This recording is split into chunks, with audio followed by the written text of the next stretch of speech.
नमस्कार दोस्तों, online एसकेएमयू YouTube channel में आप सभी का स्वागत है। और आज के इस वीडियो में बात करने वाले एसकेएमयू यूजी सेमेस्टर 6 जो कि सेशन है आप लोग का 2022 से 26। और आज के इस वीडियो में हम लोग कवर करने वाले मेजर पेपर 12 जो कि आपका ज्योग्राफी है। तो इसके हम लोग सेट 3 के बारे में बात करने वाले।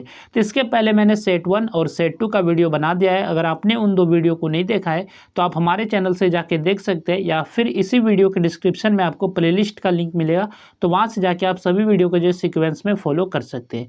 जैसा कि आप लोगों को पता हो, क्वेश्चन जो आते हैं आपके दो ग्रुप में आते हैं। तो ग्रुप ए में जो होता है कि वेरी शॉर्ट क्वेश्चन और शॉर्ट क्वेश्चन पूछे जाते हैं, और ग्रुप बी में जो होता है आपका लॉन्ग क्वेश्चन पूछा जाता है।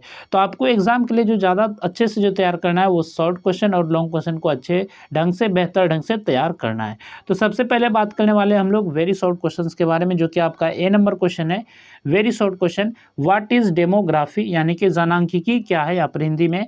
तो जनांकिकी यानी कि डेमोग्राफी वह विज्ञान है जिसमें मानव जनसंख्या के आकार, वितरण, संरचना, जन्म दर, मृत्यु दर, प्रजननता तथा प्रवास का सांख्यिकीय और वैज्ञानिक अध्ययन किया जाता है।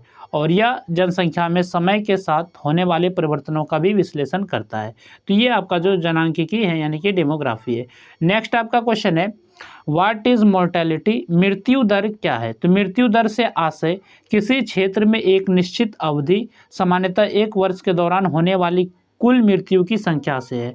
और यह जनसंख्या परिवर्तन का महत्वपूर्ण घटक है और किसी समाज के स्वास्थ्य स्तर का संकेतक माना जाता है। नेक्स्ट आपका क्वेश्चन है, व्हाट इज इंटरनल माइग्रेशन, आंतरिक प्रवास क्या है। तो आंतरिक प्रवास वह प्रवास है जिसमें व्यक्ति या जनसमूह किसी देश की राजनीतिक सीमाओं के भीतर एक स्थान से दूसरे स्थान पर निवास परिवर्तन करता है, जैसे ग्रामीण क्षेत्र से नगर या एक राज्य से दूसरे राज्य में जाना आंतरिक प्रवास कहलाता है। नेक्स्ट आपका क्वेश्चन है, who proposed the Malthusian theory, यानी कि माल्थस सिद्धांत किसने दिया। तो माल्थस सिद्धांत का प्रतिपादन अंग्रेज अर्थशास्त्री थॉमस रॉबर्ट माल्थस ने 1798 में अपनी प्रसिद्ध पुस्तक an essay on the principle of population में किया था। और इस सिद्धांत में उन्होंने जनसंख्या वृद्धि और खाद्य उत्पादन के संबंध को स्पष्ट किया। तो ये आपका जो माल्थस सिद्धांत है। और नेक्स्ट आपका क्वेश्चन है, व्हाट इज रिसोर्स स्कार्सिटी, संसाधन अभाव क्या है। तो संसाधन अभाव यानी कि रिसोर्स स्कार्सिटी वह स्थिति है जब उपलब्ध प्राकृतिक, आर्थिक या मानव संसाधन लोगों की आवश्यकताओं और मांगों की पूर्ति के लिए पर्याप्त नहीं होते हैं, और इससे विकास, उत्पादन तथा जीवन स्तर पर प्रतिकूल प्रभाव पड़ता है। इसके बाद यहाँ से आपका जो शॉर्ट आंसर टाइप क्वेश्चन है यानी कि शॉर्ट क्वेश्चन है। तो क्वेश्चन नंबर 2 जो कि आपका शॉर्ट क्वेश्चन है, explain the physical factors affecting population distribution. तो जनसंख्या वितरण को प्रभावित करने वाले भौतिक कारकों की व्याख्या कीजिए। तो जनसंख्या वितरण को जो प्रभावित करने वाले जो भौतिक कारक है तो उनके बारे में आपको व्याख्या करके बताना है। तो जनसंख्या वितरण से आशय किसी क्षेत्र में लोगों के फैलाव या बसावट के स्वरूप से है। विश्व में जनसंख्या का वितरण समान नहीं है, कई जनसंख्या बहुत अधिक है तो कहीं पर बहुत कम। और जनसंख्या वितरण को अनेक भौतिक कारक प्रभावित करते हैं। तो सबसे पहला जो कारक है वो है स्थलाकृति। समतल मैदानों में कृषि, परिवहन तथा आवास की सुविधाएं अधिक होती है, इसलिए वहाँ जनसंख्या अधिक पाई जाती है। इसके विपरीत पर्वतीय क्षेत्रों में जनसंख्या कम होती है।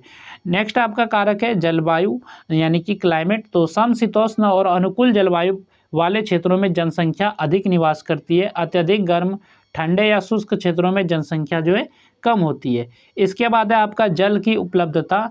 नदियों, झीलों तथा अन्य जल स्रोतों के निकट जनसंख्या अधिक होती है, क्योंकि जल मानव जीवन, कृषि और उद्योग के लिए आवश्यक है। इसके बाद आपका कारक है मिट्टी की उर्वरता। उपजाऊ मिट्टी वाले क्षेत्रों में कृषि का विकास होता है, जिससे जनसंख्या का संकेंद्रण बढ़ता है। इसके बाद आपका है प्राकृतिक संसाधन। तो खनिज, वन तथा ऊर्जा संसाधनों की उपलब्धता लोगों को आकर्षित करती है और जनसंख्या वृद्धि को बढ़ावा देती है। इसके बाद नेक्स्ट आपका शॉर्ट क्वेश्चन है जो कि 3 नंबर है, explain migration as a component of population change. तो जनसंख्या परिवर्तन के घटक के रूप में प्रवास की व्याख्या कीजिए। तो जनसंख्या परिवर्तन मुख्य रूप से 3 घटकों जन्म दर, मृत्यु दर तथा प्रवास से प्रभावित होता है। इनमें प्रवास एक महत्वपूर्ण घटक है। प्रवास से आशय व्यक्तियों या जनसमूह का एक स्थान से दूसरे स्थान पर निवास परिवर्तन करना है, और यह परिवर्तन अस्थायी या अस्थायी दोनों प्रकार का हो सकता है। जब लोग किसी क्षेत्र में आकर बसते हैं तो वहाँ की जनसंख्या बढ़ जाती है, जिससे आगमन प्रवास कहा जाता है। और इसके विपरीत जब लोग किसी क्षेत्र को छोड़कर अन्य स्थान पर चले जाते हैं तो वहाँ की जनसंख्या कम हो जाती है, जिससे निर्गमन प्रवास कहा जाता है। तो प्रवास के प्रमुख कारण रोजगार, शिक्षा, विवाह, बेहतर जीवन स्तर, प्राकृतिक आपदाएं तथा राजनीतिक परिस्थितियां होती है। और ग्रामीण क्षेत्रों से नगरों की ओर होने वाला प्रवास इसका सामान्य उदाहरण है। और प्रवास जनसंख्या के आकार, वितरण तथा संरचना को प्रभावित करता है। इससे श्रम शक्ति का स्थानांतरण होता है तथा आर्थिक और सामाजिक परिवर्तन भी उत्पन्न होते हैं। इसलिए जनसंख्या परिवर्तन के अध्ययन में प्रवास का विशेष महत्व माना जाता है। तो इसके बाद यहाँ से आपका ग्रुप बी शुरू होता है, जिसमें कि लॉन्ग आंसर टाइप क्वेश्चन है, यानी कि लॉन्ग क्वेश्चन है। तो लॉन्ग क्वेश्चन चलने से पहले बात कर लेते हैं पीडीएफ के बारे में। तो ये पीडीएफ आपको जो मिलेगा हमारे वेबसाइट पे मिलेगा, वहाँ पर मैंने पोस्ट कर लिया, क्योंकि पहले मैं पीडीएफ जो टेलीग्राम पे डाला करता था, लेकिन अभी जो है इंडिया में टेलीग्राम बैन है, तो इसलिए मैंने जो वेबसाइट पे जो है अपडेट कर दिया है।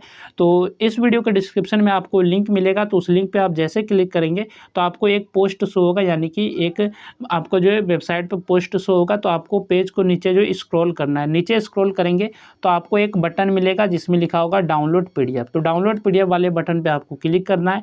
उसके बाद 1 मिनट जो टाइम लगेगा, जो लिंक जनरेट होता है तो उसमें 1 मिनट का आपका समय लगेगा। उसके बाद 1 मिनट के बाद जो आप पीडीएफ को डाउनलोड कर सकते हैं। तो चलिए देख लेते हैं, जो कि क्वेश्चन है आपका 4 नंबर, जो कि लॉन्ग क्वेश्चन है। Discuss the scope of population geography. तो जनसंख्या भूगोल के क्षेत्र की विवेचना कीजिए। तो ये आपका क्वेश्चन नंबर 4 है। नेक्स्ट आपका क्वेश्चन है, क्वेश्चन नंबर 5 है आपका, explain the determinants of fertility. तो प्रजननता के निर्धारक कारकों की व्याख्या कीजिए। तो ये आपका क्वेश्चन नंबर 5 है। नेक्स्ट आपका क्वेश्चन है, क्वेश्चन नंबर 6 है, explain lease theory of migration and it's relevance. तो ली के प्रवास सिद्धांत एवं उसकी प्रासंगिकता की व्याख्या कीजिए। तो यह आपका क्वेश्चन नंबर 6 है। नेक्स्ट आपका क्वेश्चन है, question number 7, discuss population projection and it's applications. तो जनसंख्या प्रक्षेपण एवं उसके उपयोग की विवेचना कीजिए। ये आपका क्वेश्चन नंबर 7 है। नेक्स्ट आपका क्वेश्चन है, question number 8, explain the need for population policy. जनसंख्या नीति की आवश्यकता की व्याख्या कीजिए। ये क्वेश्चन नंबर 8 है। और नेक्स्ट आपका लॉन्ग क्वेश्चन है, question number 9, discuss fertility, mortality and population growth. तो जो प्रजननता, मृत्यु दर एवं जनसंख्या वृद्धि की विवेचना कीजिए। तो यहाँ तक आपका जो सेट 3 कंप्लीट होता है, जो कि आपका मेजर पेपर 12 जियोग्राफी था, जो कि एसकेएमयू यूजी सेमेस्टर 6 सेशन था आप लोग का 2022 से 26। और पहले की वीडियो अगर आपने सेट 1 और सेट 2 को नहीं देखा है तो आप लोग उस वीडियो को भी देख लीजिएगा। तो चलिए फिर मिलते हैं नेक्स्ट वीडियो में। इस वीडियो में बस इतना ही।